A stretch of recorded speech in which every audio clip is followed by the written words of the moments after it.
Olá, bom dia. Já é bom dia. Tô aqui na madrugada fria, por isso que eu tô toda embalada de casaco, gravando aula, para ficar tudo certinho para vocês. Espero que vocês estejam estudando e entendendo, principalmente, né? Porque dúvida não tem me enxergar. Hoje a gente começa a falar sobre os animais. Um novo capítulo, agora que a gente já falou de fungos, que a gente já falou de vírus, de bactérias. Agora a gente começa a conhecer o reino animal. O reino animal abrange os pluricelulares, os eucariontes heterotróficos, ou seja, eles têm que ter essas três características. Os animais eles não apresentam parede celular. Lembra que a bactéria tem parede celular de peptidoglicano, o fungo tem parede celular de quitina e o vegetal, que a gente ainda vai ver, tem parede celular de celulose. A capacidade de locomoção é de quase todos os animais.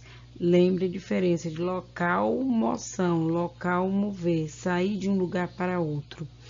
De movimento, movimento todo ser vivo faz. A maioria, movimento não precisa sair do lugar. A maioria possui sistema nervoso e a reprodução é geralmente sexuada. Nós temos alguns casos onde a reprodução assexuada ainda acontece. O reino animal é dividido em grupos, grandes grupos são os filos, mas a gente só estuda alguns, a gente não estuda todos aqui no ensino médio. Existem outros. É por isso que às vezes os alunos vêm com: professora, esse animal aqui é o quê? Esse animal eu não sei. Ele não se encaixa em nada do que está aí. Então não é necessariamente se encaixar todos os seres vivos do planeta que sejam do reino animal aí dentro. Aí são alguns, os mais conhecidos e os importantes para que você entenda o desenvolvimento evolutivo dos animais. Então eu tenho poríferos, quinidários, selenterados, plateumintos, nemateumintos, anelídeos, artrópodes, molúsculos e equinodermas. E por último, os cordados. Os cordados, lembrando que divide em protocordados. Talvez vocês nem conheçam esses, mas a gente tem protocordado, agnatas, peixes, anfíbios, répteis, aves e mamíferos. Esqueci alguém? Peixes, anfíbios, répteis, aves e mamíferos, não. E antes dos peixes, agnatas e protocordados, que a gente vai conhecer. Então, vamos ver primeiro as características gerais dos animais. O que é que todo animal tem que ter? Ou tem que ser classificado como? A primeira classificação que todo animal tem que ter é quanto à simetria. Ele pode ser assimétrico, pode ser simétrico, ou pode ser simétrico. Quando simétrico, ele pode ter simetria radial ou simetria bilateral. Eu, por exemplo, tenho simetria bilateral. Por quê?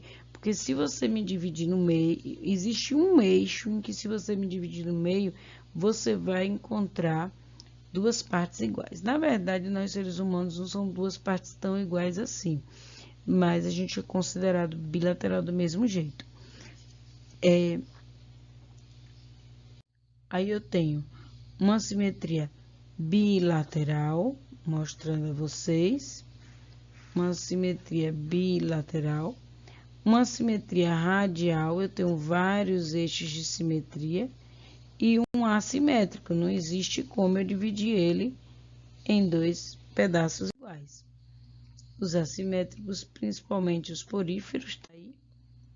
Radial, alguns são os quinidários, e bilateral, os insetos, somos bilaterais, eu tenho um eixo onde se divide em dois. Eu também preciso classificar ele quanto à metameria. O que é a metameria? É a divisão do corpo em repetições ao longo da extensão. Então, aqui, ó, o primeiro ser metamérico, alguns não têm metameria. a gente vai classificar. Todo animal a gente vai classificar em ter metameria ou não ter. Então, aqui, ó, a minhoca, que é um anelídeo, ele é dividido em corpo em anéis, metameria. Aqui ele é dividido em cabeça, tórax e abdômen, metameria. Além disso, a gente classifica quanto aos folhetos germinativos. São tecidos embrionários que vão dar origem a todos os órgãos do animal adulto. Nós, seres humanos, nós, eu e você, temos 3 folhetos embrionários, mas nem todo animal é assim. Vamos ver? Alguns são sem folhetos embrionários nenhum, como por exemplo o porífero. O porífero não forma tecido, a gente vai falar melhor dele na instante. Os diblásticos são os quinidários, eles têm apenas 2 tecidos embrionários. E todos os outros são triblásticos. Então, o que você vai precisar fazer em casa? Criar essa linha... Espera aí que eu vou conseguir. Criar essa linha do tempo, ó. Você vai ter que criar essa linha do tempo. E faz de conta que isso é uma linha. Como? Eu vou colocar aqui, Laís, ó. Sem folheto, porífero. Eu vou escrever aqui porífero. Com folheto de blástico. Desculpa, vou botar aqui em cima, é melhor. Com de blástico. Aí eu vou botar quinidário. Triblástico. Aí eu vou botar todos os outros. Vou ter que fazer essa linha com todas as características.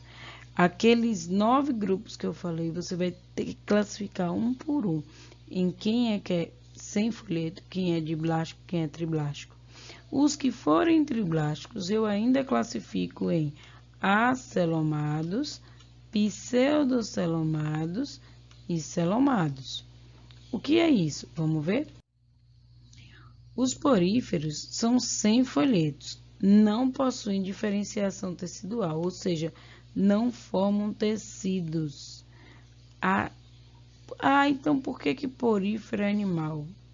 Faltou colocar esse desenho, vou ter que parar a gravação para botar. Por que porífero é animal? É animal porque ele forma, lembra lá de embriologia que a gente falou de mórula? Ele forma mórula. Só que o problema é que ele não faz a diferenciação de tecidos, ele para aí. Então, o porífero tem características, ele é heterotrófico, ele é eucarionte, ele é pluricelular, ele tem características que os colocam no reino animal, mas ele não forma tecido, é o único. E o quinidário, ele só tem 2 tecidos embrionários. Quais são esses tecidos que eu não falei ainda? Ectoderme, endoderme e mesoderme. É melhor falar na ordem, né? Ectoderme, mesoderme e endoderme. Todos os demais grupos apresentam 3 folhetos. Então, eu apresento o quê? 3 folhetos. Os diblásticos, ectoderme e endoderme, e os triblásticos, ectoderma, mesoderme e endoderma. Para a gente ter uma ideia, a ectoderme, ela dá origem, ecto vem de fora, ó, ela dá origem a pelos, ela dá origem ao sistema nervoso, porque está bem superficial, todo mundo sente, a cavidade nasal. Já a mesoderma, as coisas mais internas, os músculos, coração, e endoderma, a bem interna mesmo, e órgãos vitais que a gente chama fígado e pâncreas e pulmão. Cuidado com órgãos vitais, porque coração é mesoderma, mas é o mais interno de todos. Quanto ao celoma, quando a embriologia vai acontecer, ou as divisões do embrião vai acontecendo, ele pode ou não formar uma cavidade, que vai dar origem a uma cavidade geral do corpo, onde eu vou ter o tubo digestivo.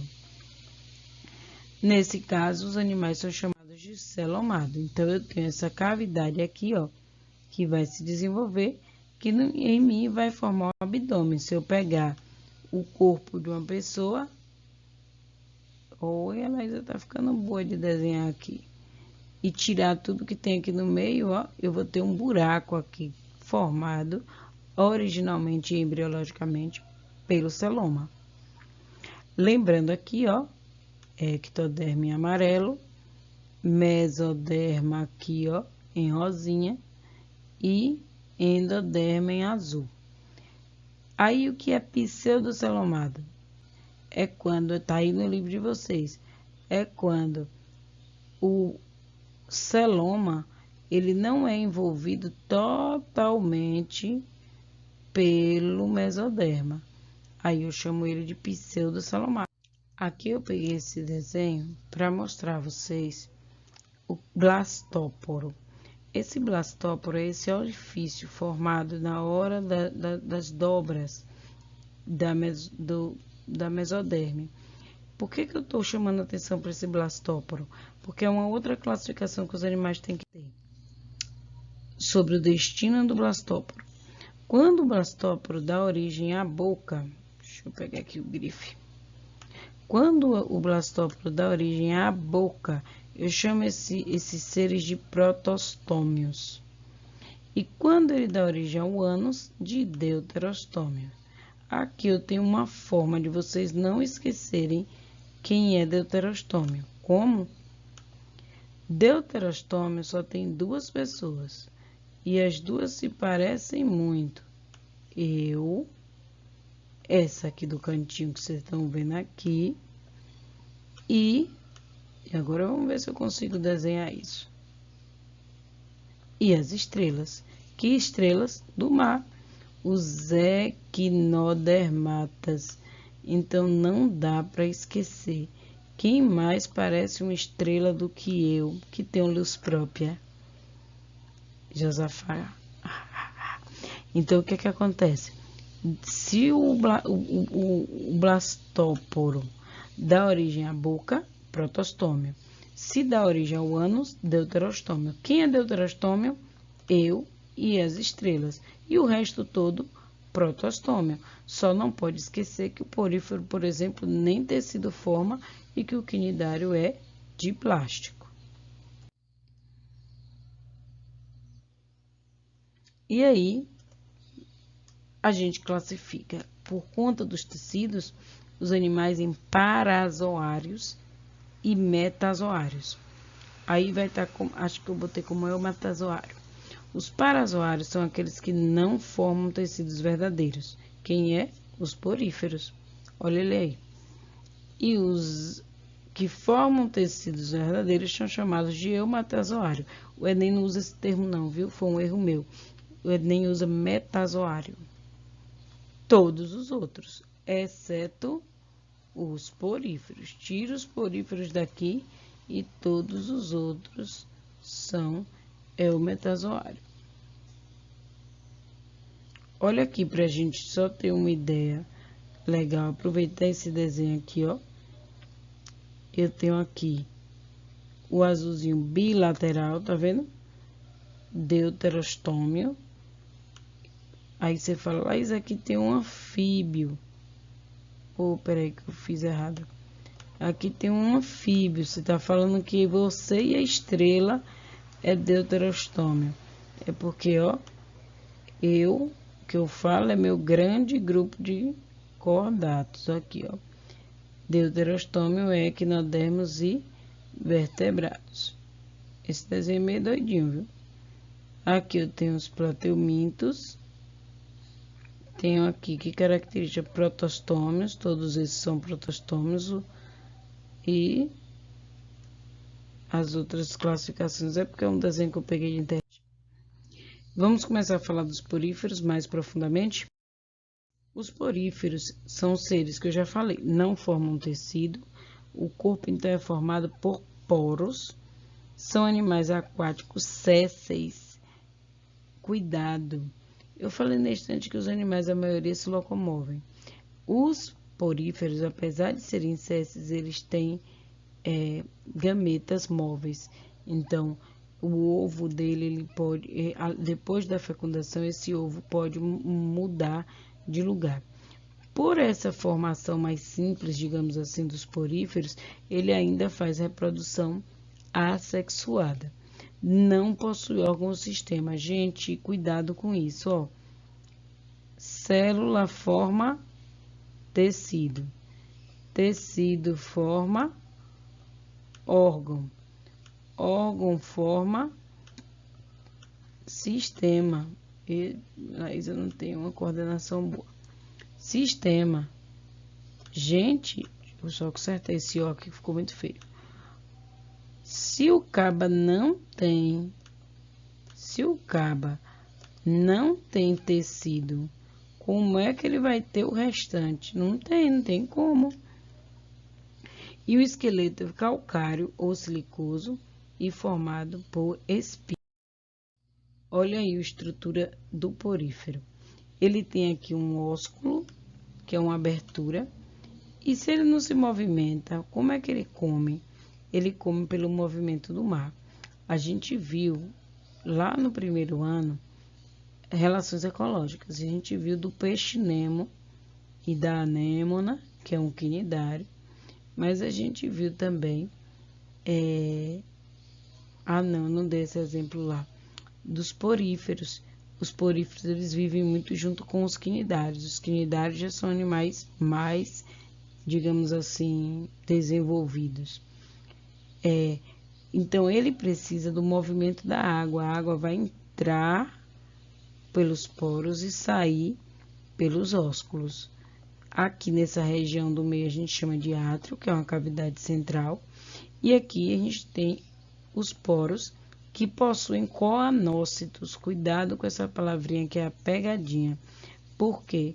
Você vai dizer, não tem nada a ver, Laísa, como é que eu vou confundir? Todo mundo confunde coanócito do porífero com quinidócito do quinidário. E olha que lá geralmente a gente chama de quinidoblastos, mesmo assim o povo troca. Coanócito, você lembra de coar? Ele coa a água para poder capturar os alimentos. Então, além das espículas aqui, eles têm células especializadas. Olha que aqui tem flagelo para bater e aumentar o fluxo de ar. Tem aqui uma estrutura chamada amebócito, que fagocita todo pedacinho de comida que ele vê. Tem aqui o meu coanócito, que tem essa flagela para ajudar isso. E eu tenho outras células, que não vem ao caso agora, mas que ajudam. Por que não vem ao caso agora? Porque não é cobrado em vestibular. Quem é cobrado mesmo é o amebócito e o coanócito, porque um faz o flagelo bater e aumenta a força da água, e o outro porque ele fagocita a comida. Essas são as estruturas que você pode encontrar nos átrios. Tem os átrios mais simples, tá vendo? Tem os mais ascon, sícon e leucon. E tem outros que veja que a água pode fazer aqui vários caminhos, lembrando o nosso intestino, o que aumenta a capacidade de remoção de partículas do oceano. Tá aqui de novo mostrando. Essas espículas é o quê? Essas espículas são estruturas pontiagudas que deixam essa estrutura porosa, rígida. O nome esponja vem porque antigamente ela era utilizada, hoje em dia mais não, mas para tipo limpar a pele, lixar, né? Os portugueses gostavam muito. Lembre que quem ensinou os portugueses a tomar banho foi os índios. Os portugueses não tinham o hábito de tomar banho todos os dias. Então, devia ser muito podre mesmo, tinha que esfregar com isso aí. Mas eles usavam isso aí para tomar banho.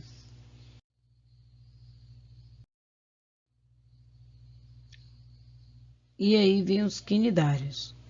Os quinidários, ou celenterados, ou celenterados, são animais aquáticos de maioria marinha. Vivem isoladamente ou vivem colonialmente. Lá no primeiro ano a gente conheceu uma colônia de quinidário muito famosa, que é a caravela. Todos têm tecido verdadeiro. Lembre-se que parazoa só é o porífero. São diblásticos, tem 2 tecidos embrionários, ectoderme e endoderme. Tem mesogleia, a gente vai ver o que é isso. E aí a gente tem a epiderme, a mesogleia e a gastroderme, que eu vou mostrar no desenho. Eu posso classificar como acelomado? Sim, mas geralmente essa classificação você não encontra. Você só vai encontrar a classificação de celomado ou não celomado para os triblásticos. Tem simetria radial, ou seja, vários eixos em que eu posso dividir ele em partes iguais.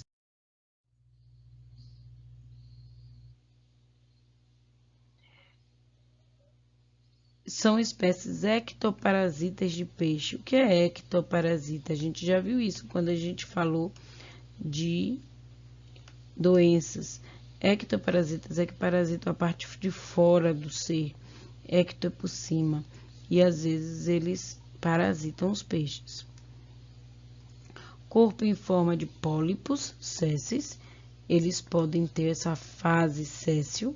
Não são césseis a vida toda. E de medusa livre. Laís, o que você quer dizer? Que isso aqui é uma fase? Ele era fixo no solo, era o que a gente chamava de céssio, e aí uma fase da reprodução que a gente vai ver na estante é que ele vira esse ser nadante, que é a água viva. Tá fazendo frio mesmo.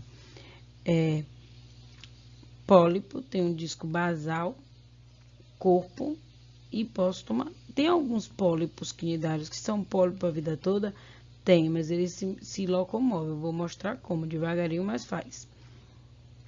E tem alguns que são medusa. Medusa é isso aqui que a gente chama de medusa. Tá aqui um exemplo de pólipo, a anêmona, por exemplo, e de medusa, a água-viva, por exemplo. Aqui tá mostrando, ó, só pra gente aproveitar, a cavidade gastrovascular, a mesogleia, que é como se fosse um hidroesqueleto, como se fosse, não é, e a boca é aqui em cima. São animais caçadores, viu, gente? Animal que come peixe, que come outros animais, são predadores, caçadores, não predadores. E eu falei a vocês do coanócito lá atrás, aqui tem o quinidoblastos. Qual é a diferença principal? É que lá o coanócito, ele tem um flagelo só para bater e aumentar a movimentação da água. Aqui não. Aqui o quinidoblasto, ele libera uma substância urticante chamada quinida. Quando você pega nisso aqui, ele libera esse filamento e libera a quinida. O que é que acontece? A quinida queima. Vocês já devem ter ouvido falar nas queimaduras por água-viva. Neuromiários, ou seja, o sistema nervoso é difuso. Eles não têm um sistema nervoso central, não tem um cérebro, não tem um órgão destinado para isso. Sistema circulatório, respiratório, excretor ausente. E aí, quem faz isso? Circulatório faz por difusão. Respiratório também por difusão e osmose, os dois. E o excretor, a mesma coisa. Eles têm células especializadas para isso. Tá aí, respiração. A cavidade digestória, ela é, a gente chama, mostrei a vocês de gastroderme, ela é digestão extracelular. Que é isso? Ocorre fora da célula. Sistema digestório incompleto, eu não falei sobre isso, não foi lá atrás, quando eu falei das características dos animais, faltou. E agora não vou voltar não, vou explicar aqui. Os animais, eles devem ser classificados também contra o seu sistema digestório. Quando eu falo que o sistema digestório é incompleto, é porque ele não começa na boca e termina no ânus. Quando o animal tem boca e ânus, eu digo que o sistema digestório é completo, que é o nosso caso. No caso do quinidário, o sistema digestório é incompleto, só tem boca, não tem ânus. A digestão é extracelular e o que sobra sai por aqui mesmo. Eles são protostômio, quer dizer o quê? Que o blastóporo dá origem à boca. Lembre que deuterostômio só eu e as estrelas. Olha ele aí se alimentando, como eu disse que ele é um predador. Aí a gente vê as classes dos quinidários. Hidrozoa. Esse é uma caravela que eu falei, um exemplo de colônia. Predominantemente forma pólipos, que são esses aqui. E tem alternância de geração. Alternância de geração quer dizer, a gente já viu isso com alguns protozoários. Eles têm uma fase que eles são sexuados e outra fase que ele é assexuado. Aí tem a sifozoa, que é o caso da medusa da água marinha, da água viva da água marinha. É o sono já.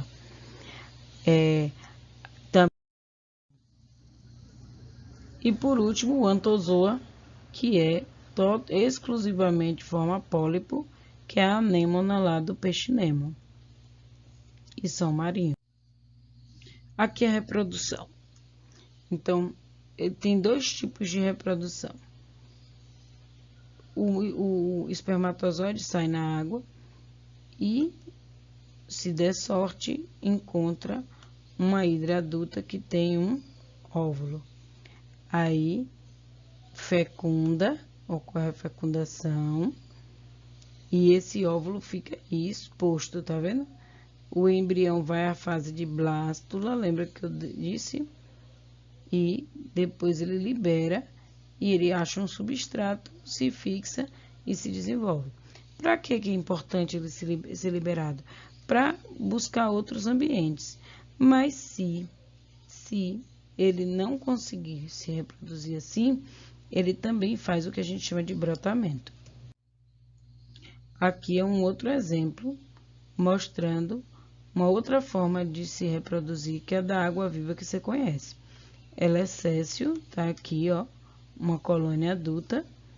Aí libera uma medusinha jovem, tá aqui, ó. E eles se diferenciam, ó. E lá na vida livre, que a gente chama, eles liberam espermatozoide e óvulo, que se fecunda e forma essa larva, se fixa em algum substrato e vai formar uma nova colônia. Aqui é um outro tipo de água-viva também, que já é o Auréola sp, né, um gênero diferente, que ele faz, agora cuidado com esse nomezinho, que ele faz o que a gente chama de estrobilização. Sai como se fosse um pedacinho dele, tá vendo? E forma a medusa, sai um pedacinho, ó, que esse é o que a gente chama de éfiras.